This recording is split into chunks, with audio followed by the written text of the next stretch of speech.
Praise the lord. మీ అందరికీ ప్రభు అయిన యేసయ్య నామములో శుభాభివందనాలు తెలియజేస్తున్నాను. దేవునికి వాక్యాన్ని జ్ఞాపకం చేసుకుందాం. 2వ సమూయేలు గ్రంథము 9వ అధ్యాయం. 2వ సమూయేలు గ్రంథము 9వ అధ్యాయము.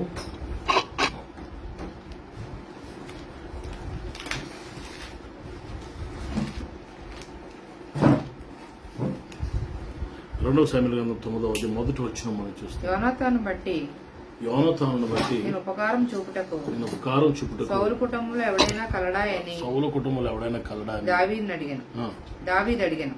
సౌలు కుటుంబమునకు సేవకుడగు షిబాయి అని ఒకడుండగా యోనాతానును బట్టి నేను ఉపకారం చూపుటకు సౌలు కుటుంబంలో ఎవడైనా కలడా అని దావీదు అడిగాడట. పిల్లలు ఇక్కడ మనం గమనిస్తే దావీదు రాజు అయిన తర్వాత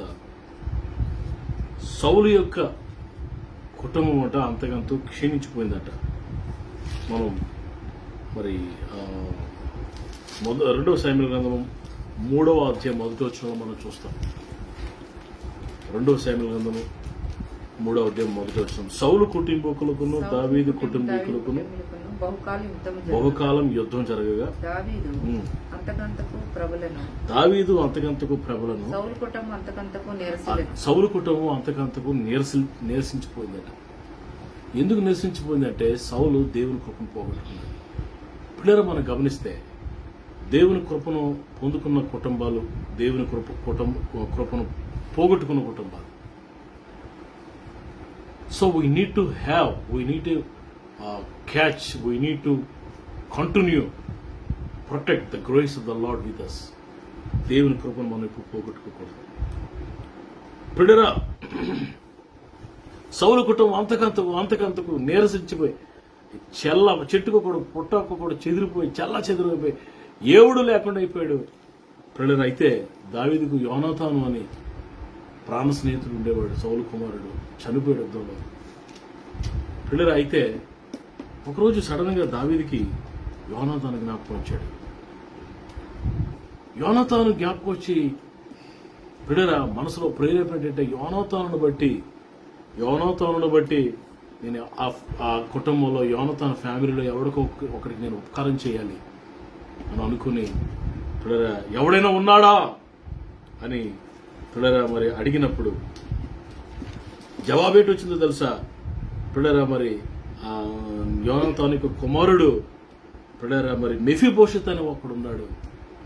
అడెక్కడో ఆ లోదెబారులో సేవ అనేవాడిలో మరి మాకీరు ఇంట మరి ఉన్నాడు.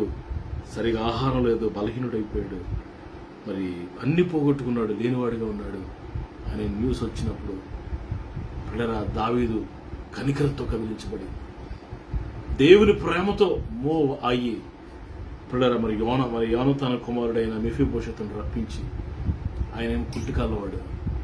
యుద్ధంలో కాలు 2 ఇరిగిపోయి తన దాది ఎత్తుకుని పరిగెడుతున్న పడిపోతే 2 కాళ్ళు ఇరిగిపోయాయి మరి మెఫీబోషెతుకి.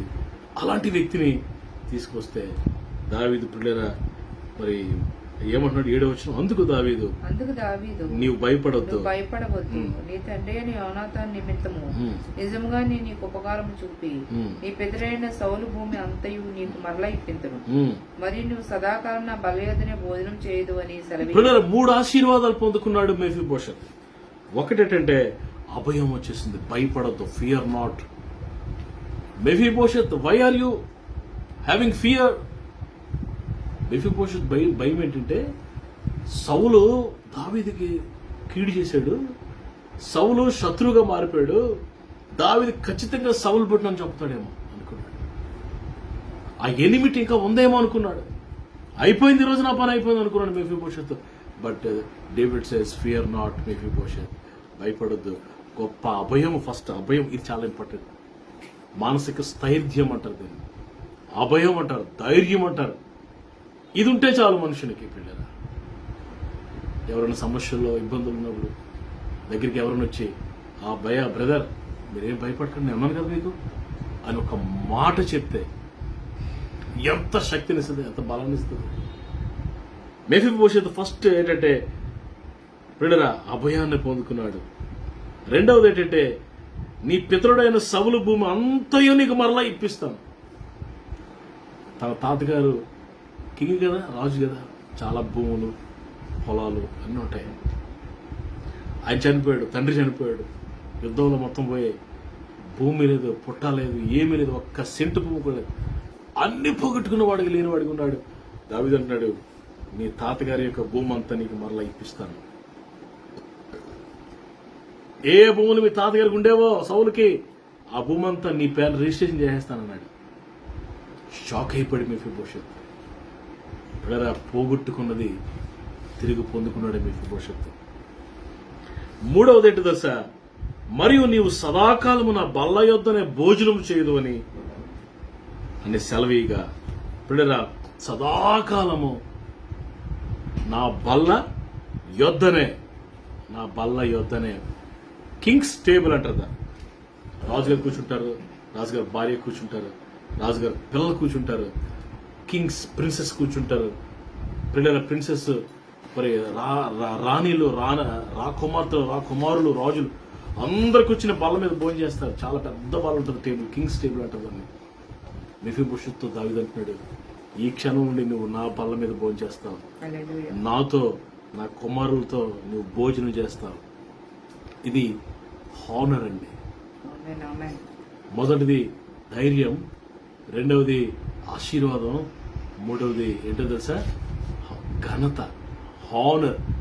దేనికి యోగ్యుడు కాదో దానికి యోగ్యుడిగా మార్చబడ్డాడు. మెఫీబోషెత్ జీవితంలో ఈ మూడు అనుభవాలు. ఎప్పుడు ఈ మూడు అనుభవాలు వచ్చాయంటే దావీదు జ్ఞాపకం చేసుకున్నప్పుడు. When David get the remembrance of జోనథాన్, తన ప్రాణ స్నేహితుడైన యోనాతానుని జ్ఞాపకం చేసుకుని, యోనాతానుని బట్టి ఈరోజు దావీదు తండ్రి అయిన దేవుని స్థానంలో ఉన్నాడు. దావీదు తండ్రి అయిన దేవుని స్థానంలో ఉన్నాడు. పిల్లల యోనాతాను మన ప్రభువు అయిన యేసుక్రీస్తు స్థానంలో అంటే అందాక అనుకుంటే, మెఫీబోషెత్ ఎవరంటే నీవు నేనే, చచ్చిన కుక్కలు అంటోళ్ళవి, ఏ యోగ్యత లేనులవి, అర్హతలు లేనులవి, ఎక్కడో పిల్లల ఎక్కడో లోదెబారులో అమ్మీయేలు కుమారుడు మాకీరింట్లో ఆ షేబా అన్నవాడి యొక్క ఆ బానిసత్వంలో కృంగిపోతూ జీవితంలో ఆశీర్వాదం లేక శాపంలో ఉన్న మనల్ని ఎక్కడి నుంచి అక్కడ తీసుకొచ్చాడు చూడండి. తండ్రి అయిన దేవుడు అంటున్నాడు, నా కుమారుడని యేసుక్రీస్తును బట్టి నేను ఉపకారం చేయడానికి ఎవరైనా ఉన్నాడా? Yes, we are there. మనకు ఉపకారం చేశాడు దేవుడు, మనకి మేలు చేశాడు. ఏ యోగ్యత లేదో మనకి అన్నీ ఇచ్చాడు ప్రభు. 3 అభయం ఇచ్చాడు, 2 ఆశీర్వాదం ఇచ్చాడు పోగొట్టుకున్నది, 3 ఘనత ఇచ్చాడు. పిల్లలు, ఇది దేని సాదృశ్యం తెలుసా? భోజనం పరలోకానికి సాదృశ్యంగా ఉంది. పరలోకానికి అర్హులుగా ఏంటి మునులు, పిల్లరా, మరి గొప్ప గొప్ప ఋషులు, మహానుభావులు, గొప్ప గొప్ప పేరు ప్రఖ్యాతలు కలిగిన దేవుళ్ళు, దేవతలు, మహానుభావులు అనిపించుకున్న వారికి ఎందరికో లేని గొప్ప ధన్యత, భాగ్యం ఈరోజు నీకు నాకు ఇచ్చాడు. పరలోకంలో ఆయన బల్ల మీద, ఆయన ఎదురుగా, ఆయన పక్కన కూర్చొని వాక్యాన్ని లేకపోతే భోజనం చేసేది గొప్ప ఫెలోషిప్, సహవాసం దేవుడు నీకు నాకు ఇచ్చాడు. ఎంత ధన్యత ఈరోజు. అంటే సీ గాడ్. ఇక్కడ మనం దేవుడైన ప్రభు వైపు మనం చూస్తాం. కృతజ్ఞులమై, అయ్యా నీ కనికరం నా మీదకి రాని, నా మీదకి, నా భార్య మీదకి, నా భర్త మీదకి, నా బిడ్డల మీదకి నీ కనికరం రానివ్వు నాయన అని ప్రార్థన పూర్వకంగా ఉన్నప్పుడు మెఫీబోషెత్ పొందుకున్న ఆశీర్వాదాలు నీవు నేను పొందుకుంటాను. May the Lord bless this words. ప్రభు మాటలు దీవించి ఆశీర్వదించి మెఫీబోషెత్ వల్ల మనందరినీ దేవుడు దీవించి కూర్చుని ఆమె ప్రార్థన చేస్తాను. మహాపురుషుడు తండ్రి, దయగల దేవ, శ్రేష్టమైన, ఘనమైన, ఉన్నతమైన మీ నామానికి వందనాలు. ఈ రాత్రి వేళ మాతో మాట్లాడావు ప్రభు. మెఫీబోషెత్తుని ఎలా జ్ఞాపకం చేసుకున్నావు, మమ్మల్ని కూడా అలా జ్ఞాపకం చేసుకో ప్రభు. తండ్రి, మీ కుమారుడైన యేసుక్రీస్తుని బట్టి, ప్రభు మీ ఏకైక కుమారుడను మా ప్రభువును బట్టి మమ్మల్ని జ్ఞాపకం చేసుకునేందుకు వందనాలు ప్రభు. అభయము, ఆశీర్వాదము, నాయనా, ఘనత, మహిమ, ప్రభావాలు, పరలోక భాగ్యము మాకు ఇచ్చినందుకు వందనాలు. కృతజ్ఞమై నీ కొరకు జీవించే భాగ్యం సదాకాలము నీతో కలిసి మీ సన్నిధిలో మీ సహవాసంలో నాయన నమ్మకస్తులుగా ఈ భూమి మీద మీరు అక్కడ వరకు మీరు అక్కడ పర్యంతము నీ కొరకు జీవించే కృప మా అందరికీ దయచేయండి. యేసయ్య అతి శ్రేష్టమైన నామములో ఈ ప్రార్థన అడిగి వేడుకుంటున్నాను తండ్రి. ఆమేన్. మన తండ్రి దేవుని ప్రేమ, కుమారుని సుప్రభువారి కృప, పరిశుద్ధాత్మ దేవుని నిత్య సహవాసం కూడిన మనందరికీ సకల పరిశుద్ధులకు సమృద్ధిగా తోడైండి నడిపించును గాక. ఆమేన్ ఆమేన్ అందరికీ వందనాలండి. Praise Lord. God bless you. షలోమ్. రేపు రాత్రి మళ్ళీ కలుసుకుందాం. ప్రభువు మిమ్మల్ని దీవించును గాక.